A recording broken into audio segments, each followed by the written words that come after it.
Olá, eu sou a Gabi Fadel e bem-vindos a mais um vídeo de curiosidades aleatórias. Coisas pra você contar aí pros seus amigos, sabe?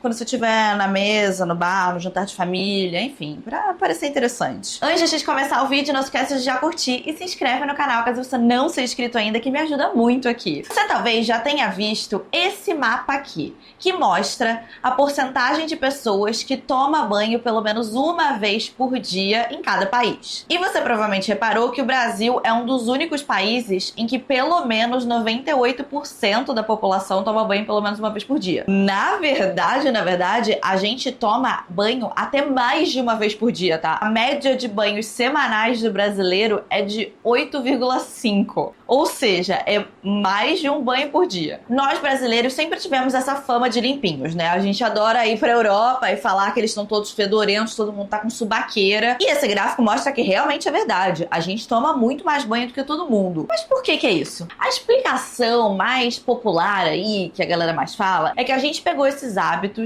das populações nativas que moravam no Brasil antes dos europeus chegarem. Qual é o teu nome? É Pedro Cabral, o teu é? Apuã. Tá, vou te chamar de índio. Só que isso não é bem verdade. Não, a verdade é que os nossos indígenas realmente tomavam muito banho. Os portugueses ficaram absolutamente chocados, passados, quando eles chegaram no Brasil e eles conheceram o povo tupi-guarani e viram que eles tomavam de 6 a 8 banhos por, pausa dramática, por dia. Enquanto os portugueses tomavam entre 1 a 2 por ano. Na verdade, tem até alguns reis na Europa que, reza a lenda, nunca chegaram a tomar um banho na vida deles. Eles tomavam banho usando muitos óleos, como o óleo de jojoba, por exemplo, e eles, inclusive, se depilavam. Alguns com cera de abelha, que, sinceramente, devia doer igual a cera que a gente usa hoje em dia. Alguns com escama de pirarucu, que eu imagino que devia funcionar tipo uma lâmina, e aí não devia doer tanto. Inclusive, nos primeiros relatos dos portugueses, eles até achavam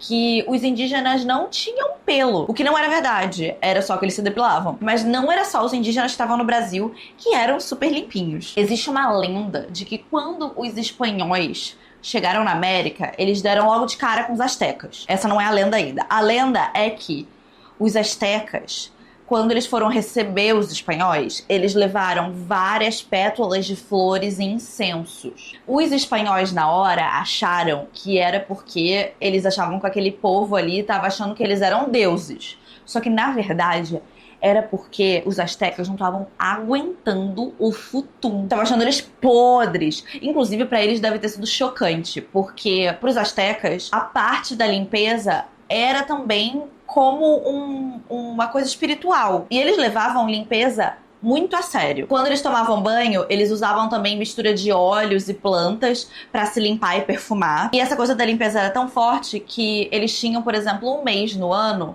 O calendário deles era diferente do calendário que a gente usa hoje, né? Era, se não me engano, era o 16º mês do ano, que eles não lavavam o cabelo. E as mulheres não lavavam o rosto quando os maridos saíam pra guerra, pra batalhar. Isso era como uma forma de penitência, ou tipo um sacrifício, porque pra eles limpeza era tudo. Eles tinham uma noia gigantesca com o CC. Eles ensinavam muito como tirar o cheiro do sovaco. E eles usavam desodorantes também, que eram feitos de plantas e ervas. E os queridos ainda usavam perfume, tá? Eles se preocupavam com isso, assim. Não só de você estar limpo, como você estar gostoso, cheiroso, perfumado. Porque eles acreditavam que o cheiro também tinha ali uma coisa espiritual. Eles diziam que um dos melhores jeitos de uma mulher conseguir um marido era se manter limpa. Os astecas não eram só preocupados com a limpeza deles, eles eram preocupados também com a limpeza da cidade. Você varrer a sua casa era considerado um respeito à honra do seu lar. Eles também tinham um sistema de esgoto na cidade que era diferente do sistema de canais, porque o sistema de canais servia tanto como água potável, como também por transporte na cidade, né? O sistema de esgoto era diferente, porque eles sabiam que eles não podiam estar bebendo a água que misturava com esgoto. Enquanto isso, a galera de Londres bebendo água com cocô. Tá? Então não é só que eles eram limpinhos, as cidades também. E vale aqui acrescentar que eram cidades com milhões de pessoas, tá? Muito mais gente do que tinha nas cidades da Europa na época. Tinha até banheiro público, você tá entendendo? Que às vezes a gente tá andando na cidade hoje em dia e não encontra um banheiro público. Lá tinha. Só que assim, em defesa dos europeus, tá? Eles nem sempre foram desse jeito. podre que eles eram antigamente. Os romanos, eles eram conhecidos por serem meio obcecados com higiene. Inclusive, naquela época, eles já tinham até sabão. Apesar de, mesmo que eles tivessem sabão, eles ainda preferiam normalmente se lavar com óleos. Inclusive, assim, naquela época, Roma, gente, era azeite pra tudo, tá? Azeite no cabelo, azeite pra tomar banho, azeite que usava quando ia nas Olimpíadas pra batalhar, os homens tudo azeitado, lutando, azeite pra tudo quanto era lado, não só na comida, tá? Realmente era tudo feito de azeite, capaz de você estar andando no meio da rua, assim, em Roma Antiga, e escorregar no azeite. Imagina só se o azeite fosse do preço que é hoje em dia na Roma Antiga. Não ia dar. Mas naquela época as coisas não funcionavam bem assim de dinheiro. Eles tinham, inclusive, uma ferramenta específica que é um negócio que parece tipo uma foice, que era pra você passar lá o azeite, peroró, né, os óleos, e aí você passava esse negócio que era pra tirar a sujeira, assim, sabe? Raspar fora a sujeira. E o negócio era tão afiado, era tão pra você raspar mesmo, que às vezes as pessoas se cortavam com isso. Eles tomavam banho todo dia e eles ainda se depilavam, tá? Tinha vários imperadores, assim, que eles chegavam e falavam assim, eu não quero ver um pelo aqui. Era um negócio que era muito importante. Foi quando a Igreja Católica começou a tomar força lá pelo século 2, 4, que o negócio começou a desandar. Porque os romanos, eles tinham essa coisa de tomar banho em banhos públicos. Ou seja, todo mundo junto pelado. E você deve saber já que os romanos, eles já tinham, assim, uma fama, sim, de caiu na rede é peixe. Todo mundo é de todo mundo, ninguém é de ninguém. Tava todo mundo se comendo na Roma Antiga. E eu não quero falar do jeito que você come azeite. Se duvidar, eles deviam usar azeite, inclusive, para essas atividades. Então, a igreja, que tinha essa coisa, né, da modéstia, essa coisa de não querer que as pessoas tivessem essa liberdade sexual, já naquela época, começou a desencorajar os banhos do geral, porque não queriam que as pessoas fossem pros banhos públicos. E foi aí que o babado começou a desandar. Daí a igreja não aprovava o banho, então a galera não tomava banho, foi ficando podrinha. A última gota d'água, desculpa pelo trocadilho, foi a peste bubônica do século XIV. Porque, né, assim, eles conseguiram chegar na conclusão completamente errada e não podia ser mais oposto do que você tem que fazer pra evitar a peste. Eles achavam que a melhor maneira de você evitar a peste era você ter uma grossa camada cobrindo a sua pele. No caso, grossa camada de sujeira, porque é isso que vai acontecer se você não tomar banho. Então, eles falavam para as pessoas não tomarem banho, para eles criarem a craca na pele para não deixar a pele absorver a peste, porque quando você toma banho, abre os poros e aí a peste vai entrar pelos poros. E aqui vai lembrar que não é nem assim que pega peste bubônica, tá? Esse vídeo não é sobre isso, mas não é desse jeito. Todo mundo tava pegando peste bubônica porque tava tudo podre. Podre, daí tava cheio de rato, e aí pegava a peste bubônica da pulga do rato, porque tava tudo imundo. Tava imundo. Daí foi quando fechou definitivamente a torneira do banho. Mas, gente, voltando aqui pro Brasil, né? Que a gente tava falando aqui do Brasil e tal, do porquê que a gente toma tanto banho. Vamos lá. 2 séculos não foram suficientes pra melhorar esse hábito. Fala que quando a família real portuguesa resolveu se mudar pro Brasil, né, eles que já eram podres, falaram que ficaram horrorizados ainda com como o Rio de Janeiro era sujo, nojento. A galera tinha um negócio que a galera fazia as necessidades no pinico, né? E aí tinha uns escravos que pegavam esse negócio do pinico, sabe? Do balde, que eu pegava e jogava no balde. E eles iam jogar pro mar, e eles iam levando isso, assim, em cima da cabeça, sabe? Esse negócio desse balde cheio de... E eles iam andando até chegar no mar pra jogar lá, e ia escorrendo pelo corpo deles. E aí eles tinham esse apelido de tigre, porque eles ficavam tigrados. Olha, assim, era um nojo o bagulho, tá? O que fez com que a gente começasse realmente a melhorar isso no Brasil foram 2 coisas. A primeira, encanamento. Era realmente muito difícil que todo mundo conseguisse tomar banho todo dia se não tinha banheiro. O banheiro é uma invenção extremamente recente, do século XX. Não tinha nem água encanada. Como é que tu vai tomar um banho? Beleza, não vai ter chuveiro, tu poderia tomar um banho de banheira, mas ainda assim, de onde vai vir toda essa água pra você tomar banho, você e todas as pessoas que moram na sua casa, todo dia? Era muito difícil. E a segunda coisa que fez com que esses hábitos, tanto no Brasil quanto no resto do mundo, começarem a mudar, foi a descoberta dos micróbios. Antes da gente descobrir os micróbios, a gente já sabia que o sabão podia evitar algumas doenças. Porque um médico em Viena, ele trabalhava em 2 hospitais.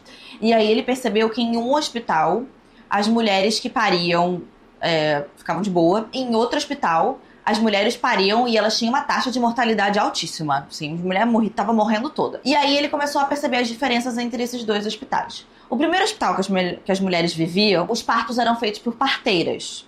No segundo, eles eram feitos por médicos. E aí a gente já tem uma grande diferença, inclusive, né? Só pra gente pontuar de um dos motivos dessa mortalidade. Mas tinha uma outra coisa. Esses médicos que trabalhavam nesse segundo hospital, eles faziam os partos na parte da tarde. E na parte da manhã, eles davam aula pros alunos de medicina. E aí eles mexiam num monte de cadáver. E aí esse médico, em Viena, que tem um nome impronunciável, e é por isso que eu não vou falar o nome dele nesse vídeo, porque assim, de verdade, não sei pronunciar. Vou botar aqui na tela, porque falar isso aqui eu não vou. Ele resolveu, então, pedir pra esses médicos lavarem as mãos antes de irem fazer os partos com as mulheres. E isso fez com que a taxa de mortalidade daquele hospital caísse drasticamente. Só que ninguém sabia por quê. Mas sabia que tinha alguma coisa ali, né? Foi em 1882 que o Robert Koch formalizou o que a gente já tinha alguma ideia. Existem seres pequenininhos, microscópios, que a gente não vê, que causam doenças. Os famosos micróbios, ou micro-organismos. E o sabão é o principal jeito de acabar com eles, porque a gente já sabia isso antes daquele outro médico impronunciável. A gente só não sabia o que era exatamente, mas a gente sabia que o sabão tinha alguma coisa a ver. E foi aí que os banhos passaram a ser uma coisa bem vista. E quando começou essa revolução do banho, as empresas de sabão, Listerine, a Johnson & Johnson começaram a fazer um monte de propaganda. Essas empresas estavam ligando principalmente o fato de você estar limpo com beleza e você tá bem apresentado. E aí que a gente entra no nosso hábito de banho brasileiro. Porque a verdade é que sim, os nossos indígenas, eles eram muito limpos. E com certeza eles tiveram sim alguma influência na nossa cultura, porque no final a gente tem muita influência dos nossos indígenas na nossa cultura. Mas não foram eles que causaram o nosso hábito do banho. O nosso hábito do banho veio do marketing e também de uma estrutura social muito específica que a gente encontra no Brasil. O Brasil é um país extremamente pobre e miscigenado.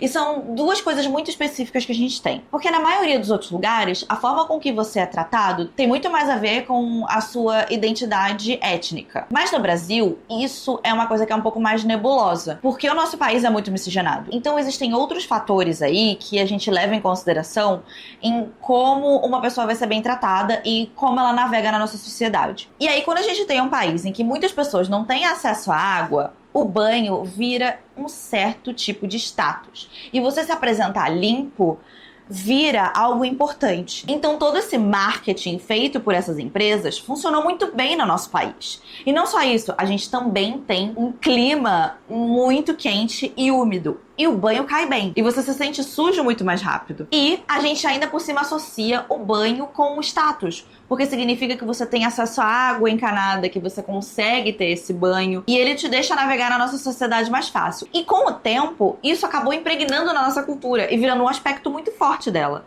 Mas isso só aconteceu porque a gente tem todo esse contexto social muito específico do nosso país. Porque senão, se você olhar para aquele mapa de novo, que eu mostrei logo no início do vídeo, todos os países aqui da América do Sul teriam dados parecidos com os nossos. E sim, todos eles tomam até que um nível considerado de banho, né? Mas ninguém chega no nosso extremo. A gente leva banho muito a sério. Tanto é que a VTube virou, assim, um grande bafafá quando ela tava no BBB, porque ela não tomava banho todo dia. Isso pra gente é considerado hoje em dia quase um crime, assim como era para os astecas. No final, a gente retomou os hábitos que os nossos nativos tinham realmente, porque faz muito sentido para o nosso clima. E você pode perceber também no gráfico, com algumas exceções, a maior parte dos países aí que são mais quentes tem uma tendência a tomar mais banho mesmo. Mas foi o nosso contexto social que fez com que a gente virasse tão limpinho assim. E isso não é uma crítica, mas aqui vale lembrar, só pra gente terminar esse vídeo, tá? Que ficar tomando banho com sabão 300 vezes por dia, que eu sei que a gente gosta de fazer, não é bom, tá?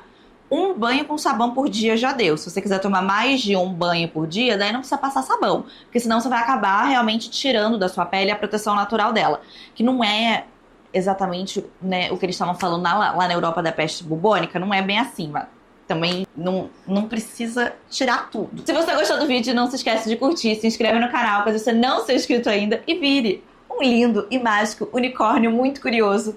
E eu vejo vocês no próximo vídeo. Tchau!